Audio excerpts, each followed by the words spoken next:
अरे भाभी, आपको दोस्तों ऐसे ये किसने देखो बांधा रील है? यार, बहुत अरे ननन जी, आपके भैया ने मजा बांधा आने है। वाला। अरे ये भैया पागल हो गया है क्या? ऐसे कौन बांधता है? पागल गधे भैया। अरे छोटी, ये क्या कर दिया तूने? इसकी रस्सी क्यों खोल दी? अब तेरी भाभी को पकड़ना मुश्किल ही नहीं नामुमकिन हो जाएगा। हाँ छोटी, इसको पकड़ने तो ये फिर से क्रिश की तरह उड़ जाएगी। अरे छोटी, तू पागल है क्या? इसकी रस्सी क्यों खोली तूने? अरे भैया आप टेंशन मत लो, अभी पकड़ती हूँ भाभी को। लास्ट टाइम देखा है। वो देख, उड़ गई उधर। कहाँ गई भैया भाभी? चल ढूंढते। देख छोटी, चुपके से जाके तेरी भाभी के पैर पकड़ लेगी। कुछ भी हो जाए पैर मत छोड़ना। ठीक है भैया।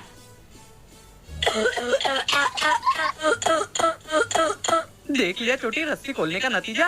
हाँ भैया, मुझसे गलती हो गई, भाभी को तो बांध के ही रखना चाहिए।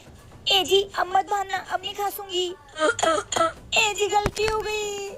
अब आप ही लोग कमेंट करके बताओ, मैं अपनी खांसी रोकने के लिए क्या करूं?